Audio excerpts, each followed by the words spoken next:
Imagine this: you're standing in a room filled with people. The air hums with conversation. Laughter here, a sharp question there.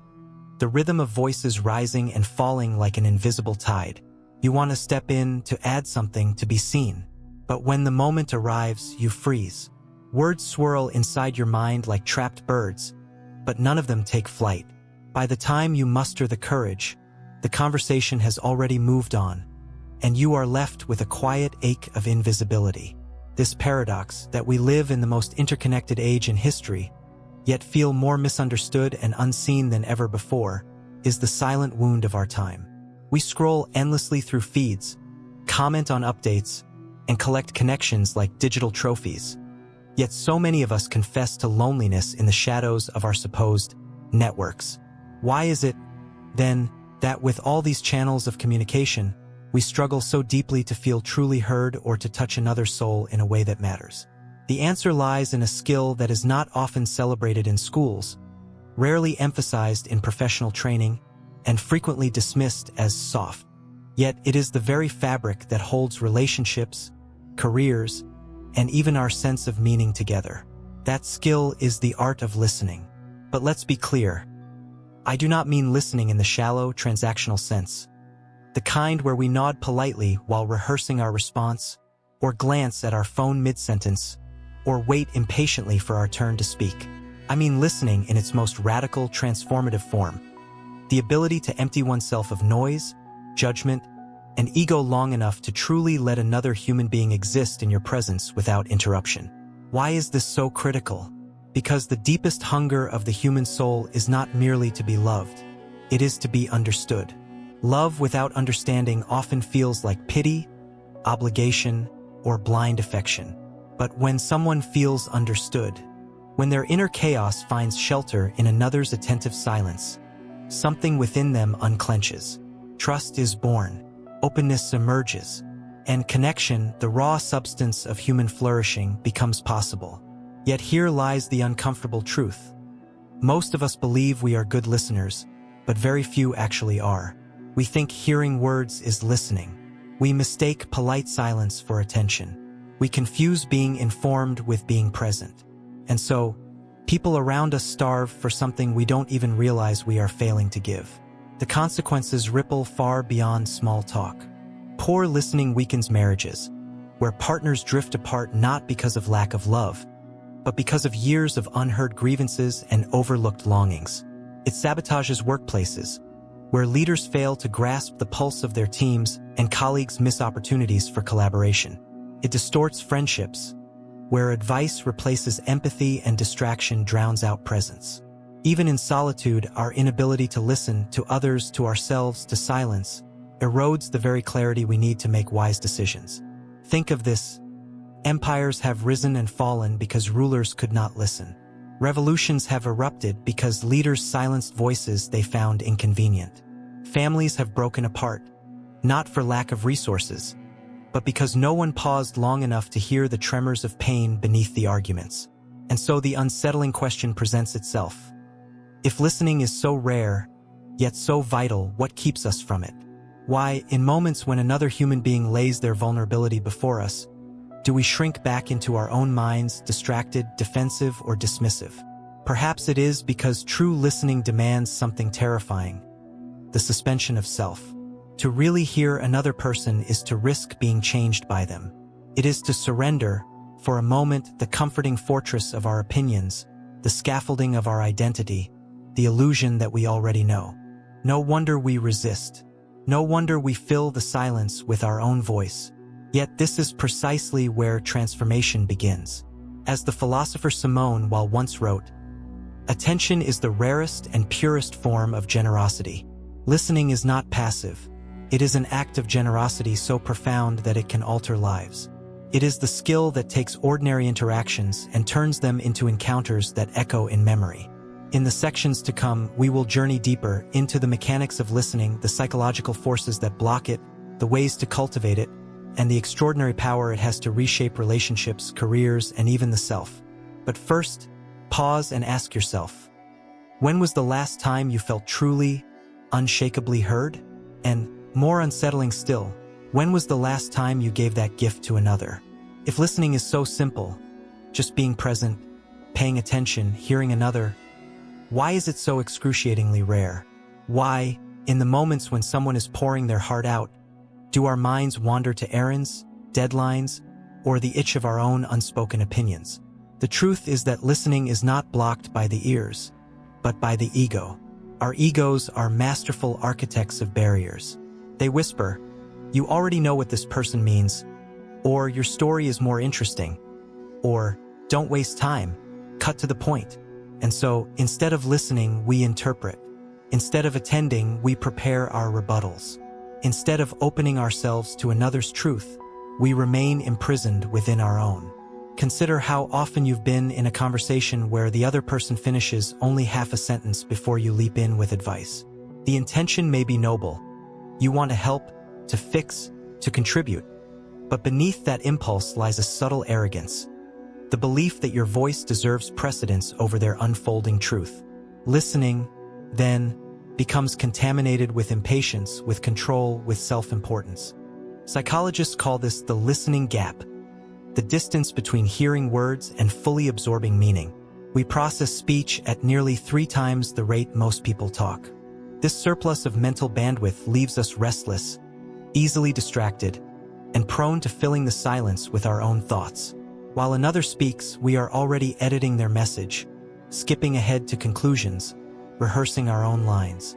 It is not malicious, but it is costly. Worse still are the emotional filters we carry. Anger that distorts another's intent, insecurity that makes us defensive, past wounds that cause us to hear betrayal in every pause. These filters act like tinted glass, coloring everything spoken, often in ways the speaker never intended. What they meant as curiosity, we hear as criticism. What they offered as vulnerability, we receive as burden. And so, rather than creating connection, we construct misunderstanding. But perhaps the deepest barrier is fear. To listen deeply is to risk discovering that we have been wrong, or that the story we tell ourselves is incomplete. It means facing truths about others and about ourselves that may be uncomfortable. This is why many avoid listening to their partners when cracks appear in a relationship, or to colleagues when tension brews at work, or even to their own inner voice when restlessness stirs in the soul.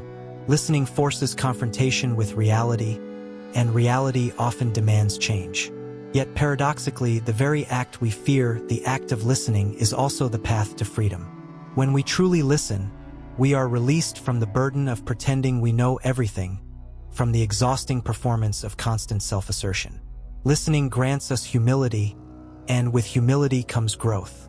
Think of the leaders who transformed history not through force of voice, but through force of ear. Abraham Lincoln was known to spend long hours listening to generals, advisors, and even opponents, absorbing perspectives before deciding. The strength of his leadership was not his eloquence alone. It was his capacity to make others feel that their voices mattered. In contrast, history is littered with rulers whose downfall stemmed from deafness to their people. Listening is not weakness. It is power refined by patience. And yet, most of us walk through our days starving for this power, settling for noise instead of depth. We mistake constant communication for connection. We confuse volume with significance. We drown in words, yet thirst for meaning.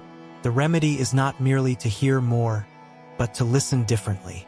To recognize that listening is not about collecting information, but about entering into the inner world of another. It is about what happens when we dare to set aside judgment, analysis, even the itch to respond, and simply bear witness. As Epictetus, the Stoic philosopher, once said, "We have 2 ears and 1 mouth so that we can listen twice as much as we speak." Yet the ratio in our modern world is tragically reversed. The question that now presses upon us is this: if listening is blocked by ego, distraction, fear, and impatience, how can we learn to dissolve these barriers? How can we reclaim the skill not as a passive courtesy, but as an active, transformative force? This is where the path turns from problem to possibility. In the next section, we will explore the practical dimensions of listening, not as a vague ideal, but as a discipline that can be trained, sharpened, and mastered. because only when we understand how to practice listening can we unlock its power to heal and to elevate every corner of our lives. Imagine listening as a muscle. Most of us assume it is passive, like sight or touch, simply something that happens when exposed to sound. But in truth, listening is more like strength training, a discipline requiring effort, intention, and repetition. Left unused, the muscle weakens. Practiced deliberately, it grows into one of the most powerful capacities of human life. So how does one train this muscle? How does one move from the shallow waters of casual hearing into the profound depths of transformative listening? The first step is presence. To listen is to arrive fully. That means more than being physically in the room. It means uncluttering the mind from its swarm of preoccupations. It means silencing the inner narrator that plans dinner while your child describes their day, or that drafts tomorrow's rebuttal while your partner shares today's hurt. Presence is costly. It demands that we suspend multitasking, quiet the digital noise, and face the person before us with undivided attention. One practical exercise is to make eye contact not as a gesture of politeness, but as an anchor. Let your gaze remind you, this is where I am. This is who I am with.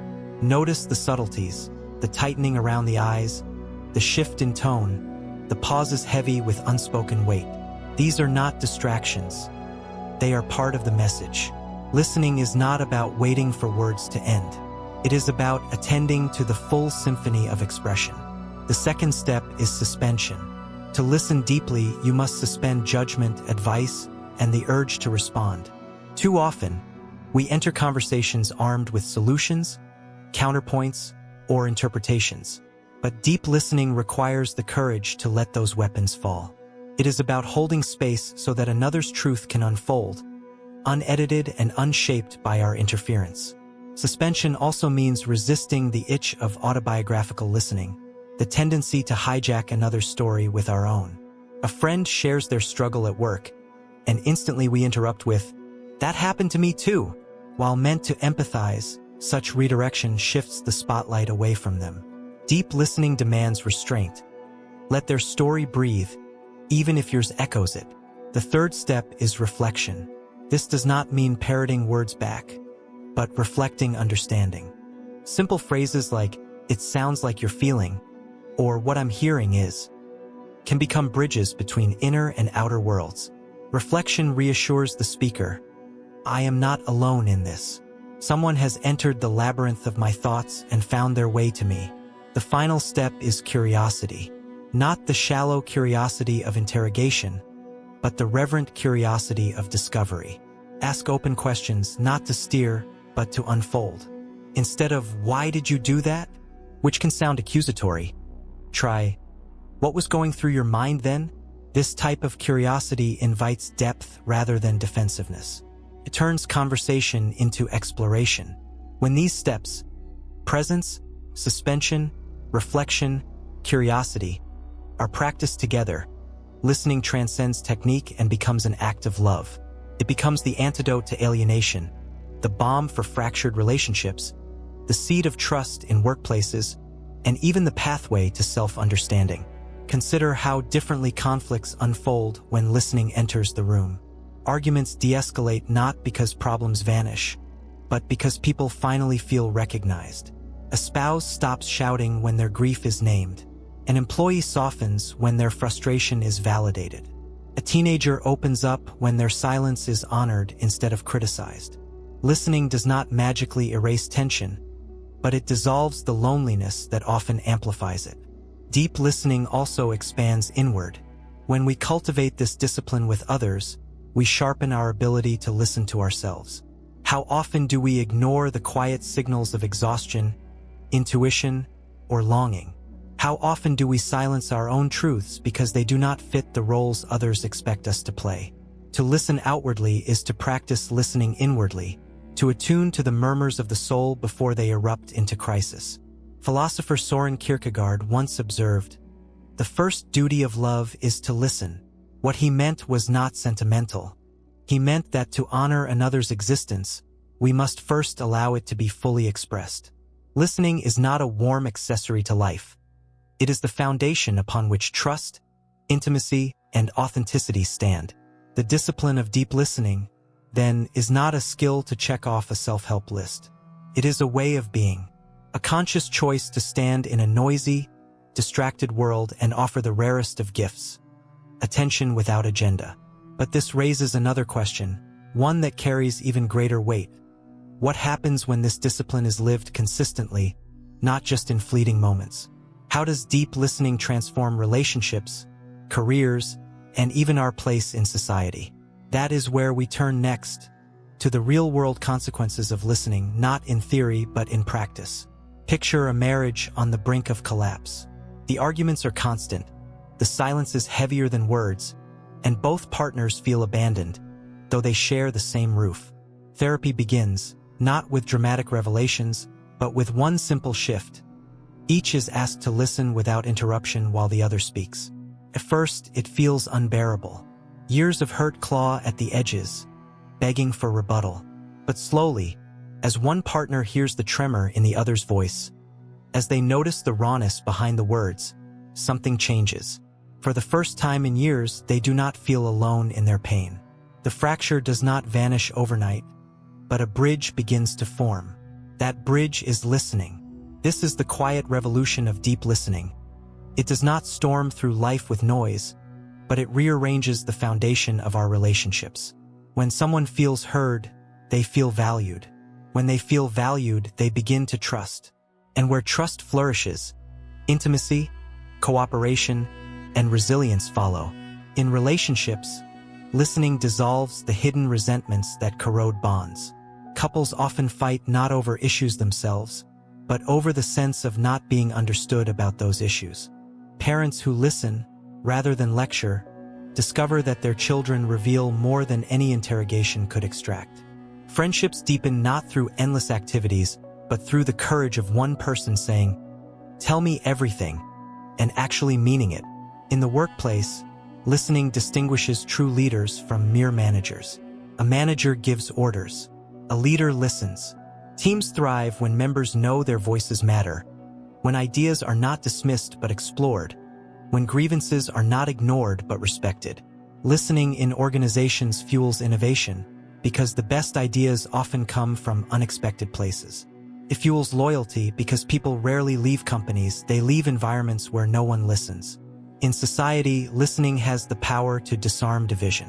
Think of how quickly political debates dissolve into shouting matches, each side fortified in its fortress of certainty.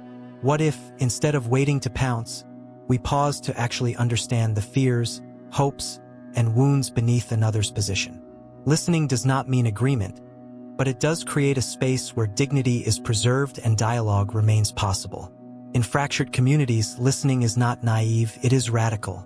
And yet, the true power of listening extends beyond relationships and institutions. It reshapes the listener themselves. When you practice deep listening, you train yourself to become porous to life, to absorb, to empathize, to notice subtleties others overlook. You begin to see that every person carries a hidden universe, and that entering it requires humility and reverence. Listening enlarges the soul. Think of moments when you felt utterly heard. Did it not bring relief, even if your circumstances did not change? Did it not give you strength, simply to know that someone was willing to sit in the storm with you? That is the gift you give when you listen. It is less about solving problems and more about affirming humanity. This is why listening is not simply a skill, it is a form of service. It asks us to set aside urgency, pride, and distraction, and to offer the most precious resource we have, our attention. The act may feel small, but its effects are exponential. A child who grows up feeling listened to becomes an adult who knows their worth. An employee who feels listened to becomes a leader who listens in turn. The ripples extend far beyond the original conversation. As the writer Ralph Waldo Emerson once said, "It is a luxury to be understood." Listening transforms that luxury into something more, a necessity, a practice, a moral responsibility. But there is still one realm where listening's impact is most overlooked and yet most decisive: the relationship we hold with ourselves. For all the attention we can offer outward, if we fail to hear the voice within, our own needs, intuitions, and truths, we remain strangers to ourselves. And so, In our final section, we will turn inward. What does it mean to listen to oneself? How can this skill, once directed inward as well as outward, become the most critical force for improving not just relationships or careers, but the very experience of being alive? Close your eyes for a moment and ask yourself, when was the last time you truly listened? Not to a partner, not to a friend, not to a colleague, but to yourself? Not the self that rattles through to-do lists or repeats old anxieties, but the quieter self beneath, the one that whispers truths we are often too busy, too afraid, or too distracted to hear. Most people move through life drowning in noise, the external noise of constant notifications, deadlines, responsibilities, the internal noise of self-criticism, overthinking, and relentless comparison. We are bombarded by voices telling us who to be, how to succeed, what to want. Amid this cacophony, our own voice, the one that knows when we are exhausted, when we are unfulfilled, when we are longing, gets muted. But listening to oneself is not indulgence. It is survival. Without it, we drift into lives designed by others. We stay in jobs that drain us, in relationships that diminish us, in routines that suffocate us. Not because we consciously choose them, but because we never paused long enough to hear the part of us that was pleading for change. Listening inward requires the same discipline as listening outward. Presence, suspension, reflection, curiosity. To listen to yourself, you must be present, create silence in which the inner voice can actually emerge.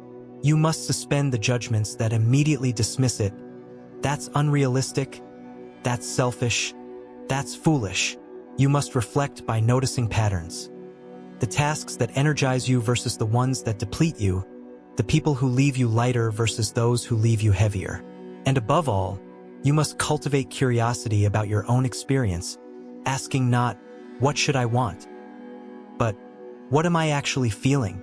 One of the great tragedies of modern life is that many discover too late what their inner voice was saying all along.